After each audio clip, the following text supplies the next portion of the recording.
Guys, Mavinakere Ranganatha ಸ್ವಾಮಿ ಬೆಟ್ಟ ಮೇಲೆ ಬಂದಿದೀವಲ್ಲ. So ಈ ಸ್ಥಳದ ಮಹಾತ್ಮೆ ನಿಮ್ಗೆ ಎಲ್ಲರಿಗೂ ತಿಳಿಸೋಣ ಅಂತ ನಮ್ಮ ಇಲ್ಲಿ ಅರ್ಚಕರಿದ್ದಾರೆ, ಅವ್ರ ಹತ್ರ ಮಾತಾಡ್ಸೋಣ ಬನ್ನಿ. ಅದು ಗುರುಗಳೇ, ಗುರುಗಳೇ, ಈ ಸ್ಥಳದ ಮಹಾತ್ಮೆ ತಿಳಿಸಿದ್ರೆ ಸೊ ಜನಗಳೆಲ್ಲ ನೋಡೋರೆಲ್ಲಾನು ಅವ್ರಿಗೂ ಒಂದು ಈ ಸ್ಥಳದ ಮಹಾತ್ಮೆ ಬಗ್ಗೆ ಎಲ್ಲ ಗೊತ್ತಾಗುತ್ತೆ, ಮತ್ತು ಅವರು ಸಹ ಬಂದು ದರ್ಶನ ಮಾಡ್ಕೊಳ್ಳೋಕ್ಕೆ ಉಪಯೋಗ ಆಗುತ್ತೆ. ಸೊ ಹೇಳಪ್ಪ ನೀನೇ. ನಾನು ಹೇಳಿದ್ರೆ ಹೇಗೆ ಹೇಳಿ, ನೀವು ಪರವಾಗಿಲ್ಲ. ಅಯ್ಯೋ ಕತೆ ಬಾ, ನಾನು ಹೇಳಿದ್ರೆ ಸ್ವಲ್ಪ ಲಾಂಗ್ ಆಗುತ್ತೆ. ಹೇಳಿ ಪರವಾಗಿಲ್ಲ. ನೋಡಿ, ಈ ಬೆಟ್ಟದ ರಂಗನಾಥ ಮೂಲ ಹೆಸರು ತಿರುವೆಂಗಡನಾಥ ಅಂತ ಹೇಳಿ ಇವರಿಗೆ ಮೂಲ ಹೆಸರು ತಿರುವೆಂಗಡನಾಥ ಅಂತ ಹೇಳಿ. ಈ ತಿರುವೆಂಗಡನಾಥನ ವಿಗ್ರಹಗಳನ್ನು ನಾವು ನಮ್ಮ ಗುರುಗಳಿಗೆ ಜಿಯರ್ ಅಂತ ಹೇಳ್ತೀವಲ್ಲ, ಆ ಗುರುಗಳು ಏನು ಮಾಡಿದರು ಅಂದರೆ, ಆ ತಿರುವೆಂಗಡನಾಥನ ಮೂಲ ವಿಗ್ರಹಗಳನ್ನು ಆ ಗುಹೆಯಲ್ಲಿ ಸ್ಥಾಪನೆಯನ್ನು ಮಾಡಿ ಲೋಕ ಕಲ್ಯಾಣಾರ್ಥವಾಗಿ ಆರಾಧನೆಯನ್ನು ಮಾಡ್ತಾ ಇತ್ತು. ಅವ್ರಿಗೆ ಶಿಷ್ಯ ವೃಂದವೂ ಎಲ್ಲ ಇತ್ತು.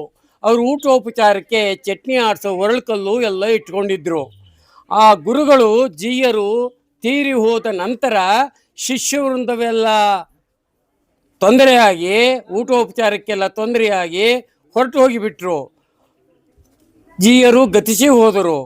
ಆಗ ಸ್ವಾಮಿ ಏನು ಮಾಡಿದ ಅಂದರೆ, ಶ್ರೀ ರಂಗನಾಥನ ಮಹಿಮೆಯನ್ನು ಕೊಂಡಾಡಲಿಕ್ಕೆ ಈ ಜಿಯರ ಆಸೆಯನ್ನು ಈಡೇರಿಸಬೇಕು ಅಂತ ಹೇಳಿ ಆ ತಿರುವೆಂಕಟನಾಥನ ವಿಗ್ರಹವನ್ನು ಆರಾಧನೆಯನ್ನು ಮಾಡ್ತಿದ್ರಲ್ಲ, ಅವರು ಆ ಗುರುಗಳು ಏನು ಮಾಡಿದರು, ಬಿಟ್ಟು ಹೋದ ನಂತರ ಚಟ್ನಿ ಆಡಿಸೋ ಒರಳುಕಲ್ಲಿತ್ತಲ್ಲ, ಸ್ವಾಮಿ ಇವರ ಆಸೆಯನ್ನು ಈಡೇರಿಸಬೇಕು ಅಂತ ಆ ಚಟ್ನಿ ಆಡಿಸೋ ಒರಳುಕಲ್ಲೊಳಗೆ ಉದ್ಭವ ಆಗಿಬಿಟ್ಟ. 4ನೇ ಶತಮಾನದ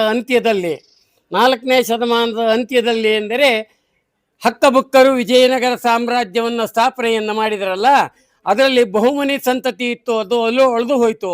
ಅಲ್ಲಿಂದ ಅವ ಸಿಂಹಾಸನ ಮೈಸೂರು ಅರಸರಿಗೆ ಬಳುವಳಿಯಾಗಿ ಬಂತು. ಆಗ ಸ್ವಾಮಿ ಉದ್ಭವ ಆದಾಗೆ ಎಲ್ಲರೂ ಬಿಟ್ಟು ಹೋಗಿಬಿಟ್ರಲ್ಲ, ಉದ್ಭವ ಆದ ಇಲ್ಲಿ ಆರಾಧನೆ ಮಾಡಿದವರು ಯಾರೂ ಇರಲಿಲ್ಲ. ಅದೇ ಟೈಮಲ್ಲಿ ಮೈಸೂರು ಅರಸರು ತಮ್ಮ ಸಂಸ್ಥಾನವನ್ನು ಸ್ಥಾಪನೆಯನ್ನು ಮಾಡಿದರು. ಆ ರಾಜರಿಗೆ ಈ ಸ್ವಾಮಿ ಸ್ವಪ್ನದಲ್ಲಿ ಹೋಗಿ, ನಾನು ಇಲ್ಲಿ ಶ್ರೀಮನ್ ಮಹಾವಿಷ್ಣು ಉದ್ಭವ ಆಗಿದ್ದೇನೆ, ವಿಷ್ಣು ದೇವಾಲಯವಾಗಿ ಯಾತ್ರಾ ಸ್ಥಳವನ್ನು ಮಾಡು ಅಂತ ಹೇಳಿದರು. ಅವರು ರಾಜರು ಉದಾಸೀನತೆಯಾದರೂ ಸಹ ಏನು ಮಾಡಿದರು, ಇವನು ಕ್ಷಾಮಡಾಮರಗಳನ್ನು ಉತ್ಪತ್ತಿ ಮಾಡಿದರು. ಇವನು ಇದಾದರೂ ದೃಷ್ಟಿ ಇಡಲಿಲ್ವಲ್ಲ ಅಂತ ಹೇಳಿ ಕ್ಷಾಮಡಾಮರಗಳು ಉತ್ಪತ್ತಿ ಆದರೂ ಕೂಡ ಅವನು ರಾಜ ಈ ಕಡೆ ಗಮನ ಕೊಡಲಿಲ್ಲ. ಅವನಿಗೆ ರಾಜ್ಯ ವಿಸ್ತಾರ ಮಾಡಬೇಕು ಎಂಬ ಹಂಬಲ ಇರೋದ್ರಿಂದ ಅವನು ಈ ಕಡೆ ಬರಲಿಲ್ಲ. ಆಗ ಏನು ಮಾಡಿದ ಸ್ವಾಮಿ ಅಂದರೆ, ಅವರ ಗೋಶಾಲೆಯಲ್ಲಿ ಚೆನ್ನಾಗಿ ಹಾಲು ಕೊಡುವ ಹಸುವಿಗೆ ದೃಷ್ಟಿಯನ್ನು ಕೊಟ್ಟುಬಿಟ್ಟ. ಪರಮಾತ್ಮ ದೃಷ್ಟಿಯನ್ನು ಕೊಟ್ಟನು. ಬೆಳಿಗ್ಗೆ ಎದ್ದ ತಕ್ಷಣ ಆ ಗೋಶಾಲೆಯಲ್ಲಿ ಹಾಲನ್ನು ಕರೆಯೋ ಟೈಮಿಗೆ ಗೋಶಾಲೆಯಲ್ಲಿ ಇರ್ತಕ್ಕಂಥ ಬಾಗಿಲು ತೆಗೆದರೆ ಸಾಕು, ಆ ಹಸು ಸೀದಾ ಬಂದು ಬಿಡ್ಬೋದು. ಸೀದಾ ಬಂದು ಆ ಒರಳದೊಳಗೆ ಅಂಬೆಗಾಲನ್ನು ಹಾಕಿ ಹಾಲನ್ನು ಕರೆದು ಮತ್ತು ಹಾಲನ್ನು ಕರೆಯೋ ಟೈಮಿಗೆ ಅರಮನೆಗೆ ಹೋಗಿಬಿಡೋದು. ಅಂದರೆ ಎಷ್ಟು ವೇಗವಾಗಿ ಬರ್ತಾ ಇತ್ತು, ಎಷ್ಟು ವೇಗವಾಗಿ ಹೋಗ್ತಾ ಇತ್ತು, ಇದು ಯಾರಿಗೂ ಗೊತ್ತಿಲ್ಲ. ಆ ಅರಮನೆಯಲ್ಲಿ ಇದ್ದಕ್ಕಂಥ ಗೋಶಾಲೆ ಭಟರು ರಾಜನಿಗೆ ದೂರ ಹೇಳಿದರು, ಈ ಹಸು ನೋಡಿ ಇಲ್ಲಿ ಈ ರೀತಿಯಾಗಿ ಎಲ್ಲ ನಡೀತಾ ಇದೆ, ಇದು ಕೈ ಸಿಕ್ಕೋದಿಲ್ಲ, ಬೆಳಿಗ್ಗೆ ಎದ್ದು ಹೋಗ್ಬಿಟ್ರೆ ಮತ್ತೆ ಹಾಲು ಕರೆಯೋಗ ಬರುತ್ತೆ, ಬಂದರೆ ಹಾಲು ಕರೆಯೋದಕ್ಕೆ ರಕ್ತವನ್ನು ಕರೆದು ಬಿಡುತ್ತೆ, ಇದಕ್ಕೆ ಏನಾದರೂ ಯಂತ್ರ ಮಂತ್ರವನ್ನು ಮಾಡಿಸಿ ಅಂತ ಹೇಳಿ ಕೇಳಿದರು. ಯಂತ್ರ ಮಂತ್ರಾದಿಗಳನ್ನು ಮಾಡಿದರೂ ಏನೂ ಉಪಯೋಗವಾಗಲಿಲ್ಲ. ಆಗ ರಾಜರು ಏನು ಮಾಡಿದರು, ನಾನೇ ಅದನ್ನು ಕಂಡು ಹಿಡಿತೀನಪ್ಪ, ಬೆಳಗ್ಗೆ 5 ಗಂಟೆಗೆ ಬಾಗಿಲು ತೆಗೆದು ಬಿಡು ಅಂತ ಆರ್ಡರ್ ಮಾಡಿದರು. 5 ಗಂಟೆಗೆ ಬಾಗಿಲು ತೆಗೆದಾಯಿತು, ಹಸು ಸಿಕ್ಕಲಿಲ್ಲ, ಹೊರಟು ಬಿಡ್ತು. ಅವರು ಹುಡುಕಬಲ್ದರು, ಸಿಗಲಿಲ್ಲ. ಕೊನೆಗೆ ಎಲ್ಲಿ ಹೋಯ್ತು ಅಂತ ಆಗೆಲ್ಲ ಸುತ್ತ 18 ಹಳ್ಳಿ ಎಲ್ಲ ಸೇರಿತ್ತಲ್ಲ, ಹಳ್ಳಿಗಾಡಿಗೆಲ್ಲ ಎಲ್ಲ ಕೇಳಿ ವಿಚಾರ ಮಾಡಿ ನೋಡಿದರು. ಕೊನೆಗೆ ಗೊತ್ತಾಗಲಿಲ್ಲ. ತಾವೇ ರಾಜರು ಒಂದು ದಿವಸ ಇಲ್ಲೇ ಸ್ಥಾಪನೆಯನ್ನು ಮಾಡಿದ್ರು, ಉಳ್ಕೊಂಡು ಎಲ್ಲಿ ಹೋಗುತ್ತೆ ನೋಡಲೇಬೇಕು ಅಂತ ಹೇಳಿ ಅಂದಾಗ ಈ ಗುಡ್ಡವನ್ನು ಹತ್ತಿ ಬಂದಾಗ ಅದು ಹಿಂದ್ಗಡೆಲ್ಲೇ ಬಂದರೂ ಕೂಡ ಹಾಲನ್ನು ಕರೆದು ಕೈ ಸಿಕ್ಕಲ ಹೊರಟೋಗ್ಬಿಡ್ತು. ಆಗ ಏನಲ್ಲ ಇಲ್ಲಿ ಏನಿರುವುದು ಅಂತ ನೋಡಿದರು. ಆ ಒಳಲು ಕಲ್ಲೊಳಗೆ ಉದ್ಭವ ಆಗಿದ್ದ ಲಿಂಗಾಕಾರವಾದ ಶಿರಸ್ಸು ಮಾತ್ರ ಕಾಣಿಸ್ತಾ ಇತ್ತು ಭಗವಂತನಿಗೆ. ಈ ಶಿರಸ್ಸನ್ನು ನೋಡಿ ಈಶ್ವರ ಅಂತ ಹೇಳಿ ಆರಾಧನೆಯನ್ನು ಮಾಡ್ತದಕ್ಕೆ ಶುರು ಮಾಡಿದರು. ದೇವಸ್ಥಾನಗಳಿನ್ನೂ ಕಟ್ಟಿರಲಿಲ್ಲ, ನಡೀತಾ ಇತ್ತು. ನಡೀತಾ ಇರಬೇಕಾದ್ರೆ ಈಶ್ವರನ ಶೈವಾಗಮ ರೀತಿಯಲ್ಲಿ ಆರಾಧನೆಯನ್ನು ಶುರು ಮಾಡಿಸಿದ್ರು, ನಡೀತಾ ಇದ್ರು. ಆಗ ಸ್ವಾಮಿ ಏನು ಮಾಡಿದ, ನಾನು ವೈಷ್ಣವ ರೀತಿಯಲ್ಲಿ ಮಾಡು ಅಂತ ಹೇಳಿದ್ರು ಕೂಡ, ವಿಷ್ಣು ರೀತಿಯಲ್ಲಿ ಮಾಡಿ ಅಂತ ಹೇಳಿದ್ರು ಕೂಡ, ಇವನು ಈ ರೀತಿ ಮಾಡಿಬಿಟ್ನಲ್ಲ ಅಂತ ಹೇಳಿ ನಮ್ಮವರನ್ನು ಶ್ರೀರಂಗಮದಿಂದ ಕಾಕತಾಳೀಯ ಅನ್ನೋ ಹಾಗೆ ಯಾತ್ರಾರ್ಥಿಗಳಾಗಿ ಬರೋ ಹಾಗೆ ಮಾಡಿಬಿಟ್ಟ. ಯಾತ್ರಾರ್ಥಿಗಳಾಗಿ ಬಂದಾಗ ಕೆಳಗಡೆ ಒಂದು ಕಲ್ಯಾಣಿ ಇದೆ, ಬ್ರಾಹ್ಮಣ ತ್ರಿಕಾಲ ಸಂಧ್ಯಾ ವಂದನ ಕಾಲದಲ್ಲೆಲ್ಲ ಆ ತುಂಬು ಕಲ್ಯಾಣಿಯನ್ನು ನೋಡಿ ತೀರ್ಥ ಸ್ನಾನ ಗಿನಾದಿಗಳನ್ನೆಲ್ಲ ಮಾಡಿದರು. ಇನ್ನೇನಾದರೂ ಸ್ವಲ್ಪ ಉಪಹಾರ ಮಾಡಿ ಹೋಗುವ ಅಂತ ಅಡಿಗೆಗೋಸ್ಕರವಾಗಿ ಇಟ್ಟರು. ಏನೂ ಎಷ್ಟೊತ್ತಾದರೂ ಏನೂ ಆಗಲಿಲ್ಲ. ಆಗ ಒಬ್ಬ ಹಿರಿಯವರು, ನಾನು ಆಯಾಸವಾಗಿದೆಯಪ್ಪ, ಹಾಗೆ ಮಲಗಿರ್ತೇನೆ, ನೀವು ಎಲ್ಲ ರೆಡಿ ಮಾಡಿ ಅಂತೇಳಿ ಹೇಳಿದರು. ಆಗ ಅವರಿಗೆ ಸ್ವಪ್ನದಲ್ಲಿ, ಆ ಹಿರಿಯವರಿಗೆ ಸ್ವಪ್ನದಲ್ಲಿ ಹೋಗಿ, ನಾನು ನಿನಗೆ ಮಾರ್ಗದರ್ಶನವನ್ನು ಮಾಡ್ತೇನೆ, ಆ ಜಾಗದಲ್ಲಿ ಹೋಗಿ ನೋಡು, ಅಲ್ಲೇ ಇದ್ದು ಅಲ್ಲೇ ನೀನು ಆರಾಧನೆ ಮಾಡಿಕೊಂಡು ಇದ್ದು ಬಿಡು, ಅವನು ಮಹಾರಾಜ ಶೈವಾಗಮ ರೀತಿಯಲ್ಲಿ ಆರಾಧನೆಯನ್ನು ಮಾಡುತ್ತಾ ಇದ್ದಾನೆ, ನನಗೆ ಸ್ವಲ್ಪ ಸಂತೋಷವಾಗಿಲ್ಲ, ಶ್ರೀ ವೈಷ್ಣವರಾದ ನೀವೇ ಇದ್ದುಕೊಂಡು ನಾನು ವಿಷ್ಣುವಾಗಿ ಇಲ್ಲಿ ಅವತರಿಸಿದ್ದೇನೆ, ಆ ರೀತಿಯಾಗಿ ಆರಾಧನೆಯನ್ನು ಮಾಡಿ ಅಂತ ಹೇಳಿ ಸ್ವಪ್ನದಲ್ಲಿ ಅನುಜ್ಞೆಯನ್ನು ಕೊಟ್ಟುಬಿಟ್ಟ. ಎಚ್ಚರವಾದ ಮೇಲೆ ಅವರು ಎಚ್ಚರವಾದ ಮೇಲೆ ಎಲ್ರಿಗೂ ಹೇಳಿದರು. ಆಗ ಎಲ್ಲ ಸ್ವಪ್ನಗಳು ಎಲ್ಲಿ ನಿಜವಾಗುತ್ತಪ್ಪ, ಹೋಗುವ ಬಿಡು, ನಾವು ಎಲ್ಲಿಂದಲೋ ಬಂದು ಏನೋ ತೊಂದರೆ ಮಾಡ್ಕೊಳ್ಳೋದು ಬೇಡ ಅಂತ ಹೊರಟರು. ಆದರೂ ಕೂಡ ಅವರು ಏನು ಹೇಳಿದರು ಅಂದರೆ, ಹಾಗೆಲ್ಲ ಮಾಡೋದು ಬೇಡ, ದೈವವಾಣಿಯನ್ನು ತಿರಸ್ಕರಿಸೋದು ಬೇಡ, ಒಂದು ಪ್ರಾರ್ಥನೆಯನ್ನು ಮಾಡಿಬಿಡುವ. ಏನು ಪ್ರಾರ್ಥನೆ ಮಾಡ್ತೀಯಪ್ಪ, ನೋಡಪ್ಪ, ನೀ ಶ್ರೀಮನ್ ಮಹಾವಿಷ್ಣುವೇ ಆದರೆ ನಮ್ಮನ್ನಿಲ್ಲಿ ಸುಖವಾಗಿ ಸಾಕಿಕೊಳ್ತೀಯ ಅಂತ ಹೇಳಿ, ಆದರೆ ನಾವು ಇಲ್ಲಿಂದ ಹೋಗೋದ್ರೊಳಗೆ ನಾವೇನೇನು ಅಡುಗೆ ಊಟಗಳನ್ನು ಮಾಡಬೇಕು ಅಂತ ಇಟ್ಟಿದ್ದೀವೋ ಅದು ಎಲ್ಲವೂ ಪಕ್ವವಾಗಿರಬೇಕು. ಹಾಗಾದರೆ ನಾವಿಲ್ಲಿ ಆರಾಧನೆಯನ್ನು ಮಾಡ್ಕೊಂಡಿರ್ತೀವಿ, ಇಲ್ಲಾಂದರೆ ಹೊರಟು ಹೋಗ್ತೀವಿ ಅಂತ ಒಂದು ಪ್ರಾರ್ಥನೆ ಮಾಡಿ ಅಲ್ಲಿ ಹೋಗಿ ನೋಡಿದರೆ ಅವನಿಗೆ ಷೋಡಶೋಪಚಾರಕ್ಕೆ ಏನೇನು ಬೇಕಿತ್ತೋ ಎಲ್ಲವೂ ರೆಡಿಯಾಗಿತ್ತು.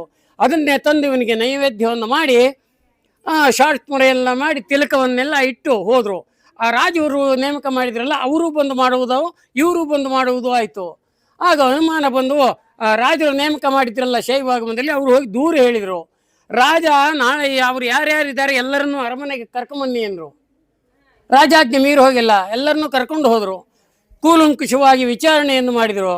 ವಿಚಾರಣೆ ಮಾಡಿದಾಗ ಏನಾಯಿತು ಅಂದರೆ, ರಾಜ ಹೇಳಿದ, ಇವರು ಹೇಳಿದರು, ನಾವು ದುರುದ್ದೇಶಕ್ಕೆ ಖಂಡಿತ ಮಾಡ್ತಾ ಇಲ್ಲಪ್ಪ, ಸ್ವಾಮಿಯ ಅಪ್ಪಣೆಯಾಗಿ ನಾವು ಮಾಡ್ತಾ ಇದ್ದೇವೆ ಅಂತ ಹೇಳಿದರು.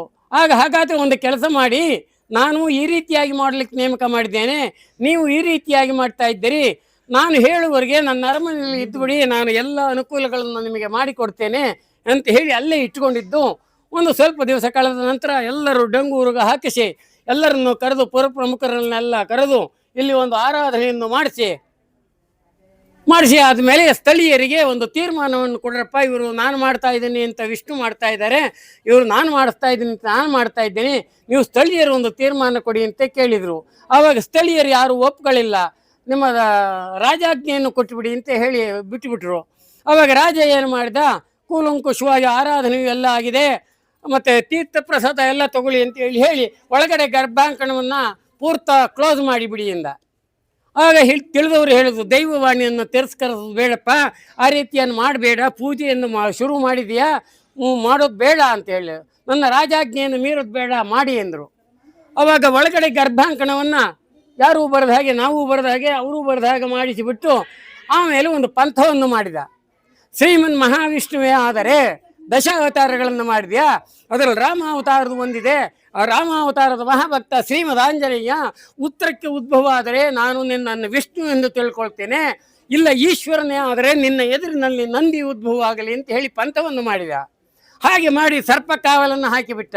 ಸರ್ಪಕಾವಲನ್ನು ಹಾಕಿ ನಾವು ಬಂದು ಪೂಜೆ ಮಾಡೋದು ಬೇಡ, ಅವರು ಮಾಡೋದು ಬೇಡ ಕಳ್ತನದಲ್ಲಿ ಅಂತ ಹೇಳಿ ಸರ್ಪಕಾವಲನ್ನು ಹಾಕಿಬಿಟ್ಟ. 48ನೇ ದಿನಕ್ಕೆ ಈ ಕಡೆ ಆಂಜನೇಯ ಉದ್ಭವ ಆಗಿಬಿಟ್ಟ. ಇಲ್ಲಿದ್ದವರೆಲ್ಲ ಸರ್ಪಕಾವಲೆಲ್ಲ ಹೆದರಿ ಓಡೋದ್ರು. ಆಗ ಸ್ವಾಮಿ ಏನು ಮಾಡಿದ, ಆಂಜನೇಯ ಉದ್ಭವ ಆಗಿದ್ದಾನೆ, ಶ್ರೀಮನ್ ಮಹಾವಿಷ್ಣುವಾಗಿ ಯಾತ್ರಾಸ್ಥಳವನ್ನು ಮಾಡಿ ಅಂತ ಹೇಳಿ ದೇವಸ್ಥಾನವನ್ನು ಎಲ್ಲ ಕಟ್ಟಿಸಿಬಿಟ್ಟ. ಈಗ ಇದನ್ನು ಎಲ್ಲ ನವೀಕರಿಸಿ ಎಲ್ಲ ಮಾಡಿದ್ದಾರೆ. ಆದರೆ ಈ ನವೀಕರಣ ನನಗೆ ಅಷ್ಟೊಂದು ಸಂತೋಷವಾಗಲಿಲ್ಲ. ನನಗೊಬ್ಬನಿಗೆ ಯಾಕೆ ಸಂತೋಷವಾಗಲಿಲ್ಲ ಅಂತ ನೀವು ಕೇಳಬಹುದು. ಹತ್ತಾರು ಸಾವಿರ ಜನಗಳು ಬರ್ತಕ್ಕಂಥ ಜಾಗವನ್ನು ನವೀಕರಿಸಿದರೆ ನಿಮಗೆ ಸಂತೋಷವಾಗಿರಲಿಲ್ಲ ಅಂತ ಹೇಳ್ತಿರಲ್ಲ ಅಂದರು. ಈಗಿನ ಕಾಲ ಜನಕ್ಕೆ ನವೀಕರಣದ ದೇವಸ್ಥಾನದಲ್ಲಿ ಭಕ್ತಿ ಭಾವ ಬರುವುದಿಲ್ಲ, ಏಕಾಗ್ರತೆ ಬರುವುದಿಲ್ಲ. ಹಾಗಾಗಿ ಬೇಡ ಅಂತ ಹೇಳಿ ಇನ್ನೊಂದು ಮಹತ್ತರವಾದಂಥ ಹೇಳಿದರೆ ಶುಚಿತ್ವವನ್ನು ಕಾಪಾಡುವುದಿಲ್ಲ. ಗೊತ್ತಾಯ್ತಾ? ಸರ್ಕಾರದ ನೋಡಿ ಈಗ ಪ್ಲಾಸ್ಟಿಕ್ ನಿಷೇಧ ಮಾಡಿತು. ಯಾಕೆ ಬೇಕಿತ್ತು? ಆಗೆಲ್ಲ ಹತ್ತಿ ಬರಬಹುದಾಗಿತ್ತು. ಬಹಳ ಮನುಷ್ಯನಿಗೂ ಆರೋಗ್ಯ ಭಾಗ್ಯ ಚೆನ್ನಾಗಿರ್ತಾ ಇತ್ತು. ಇಷ್ಟನ್ನು ಹೇಳಿದ್ರಿ. ಆದರೆ ಆಧ್ಯಾತ್ಮಿಕವಾಗಿ ತಿಳ್ಕೊಬೇಕು ಅಂದರೆ ನಾನು 2-3 ಗಂಟೆ ಕಾಲ ಕೂತ್ಕೋಬೇಕು. ಆವಾಗ ಅವನಲ್ಲಿ ಒಂದು ಅಭಿಷೇಕವಾಗುತ್ತೆ. ಅಭಿಷೇಕವಾದ ಮೇಲೆ ಒಂದು ಅರಿಶಿಣ ಸೇವೆ ಅಂತ ಮಾಡ್ತೇವೆ. ಆ ಟೈಮ್ನಲ್ಲಿ ಯಾವೇ ಭಕ್ತ ಆಗಲಿ ಅವನು ಏಕಾಗ್ರತೆಯಿಂದ ಪ್ರಾರ್ಥನೆಯನ್ನು ಮಾಡಿಬಿಟ್ರೆ ಅವನ ಇಷ್ಟಾರ್ಥಗಳೆಲ್ಲವೂ ಈಡೇರುತ್ತೆ. ಇದು ನಾನು 86 ನಡೀತಾ ಇದೆ, ನನ್ನ ಅನುಭವ. ಇಷ್ಟು ಹೇಳಿ ನಾನು ಕೈ ಬಿಡ್ತೇನೆ. ಅಷ್ಟನ್ನು ಹಾಕಿ ನಂತರ ಯಾರಾದರೂ ಕೇಳುವವರಿದ್ರೆ ಬಿಳಿ ದಿವಸದಲ್ಲಿ ಬಂದು ನೀವು ಕೇಳಿ ವಿಚಾರವನ್ನು ನೀವು ಎಷ್ಟು ಹೊತ್ತು ಬೇಕಾದರೂ ಹಾಕಬಹುದು. ಖಂಡಿತ ತುಂಬಾ ಧನ್ಯವಾದಗಳು. ತುಂಬಾ ಜನ ಬಂದರು, ಯಾರೂ ಹಾಕಲಿಲ್ಲ. ನೀವು ನೋಡ್ತೀರಾ, ತುಂಬಾ ಧನ್ಯವಾದ. ಇಷ್ಟೆಲ್ಲ ಮಾಹಿತಿ ಕೊಟ್ಟಿದ್ದೀರಾ. ನಮ್ಗೆ ಇಲ್ಲಿ ಬಂದು ದರ್ಶನ ಮಾಡ್ಕೋತೀವಿ ಹೊರತು ನಮ್ಗೆ ಇದ್ರ ಮಹಿಮೆ ಏನು ಅಂತ ಗೊತ್ತಿರಲ್ಲ. ನಮ್ದೇನು ಬಂದು ದರ್ಶನ ಮಾಡ್ಕೋತೀವಿ. ನನಗೇನಂದ್ರೆ ಒಂದು ಈ ಮಹಿಮೆ ಏನಾದರೂ ಗೊತ್ತಾಯ್ತು ಅಂದ್ರೆ ಸೊ ಜನಗಳು ನೋಡೋರು ಬಂದು ಅದು ದೇವ್ರ ಸೇವೆ ಮಾಡಲಿ ಅನ್ನೋ ಒಂದು ಭಾಗ್ಯ ಎಲ್ಲರಿಗೂ ಸಿಗ್ಲಿ ಅನ್ನೋದಕ್ಕೋಸ್ಕರ ಈ ಒಂದು ಮಹಾತ್ಮೆಯನ್ನು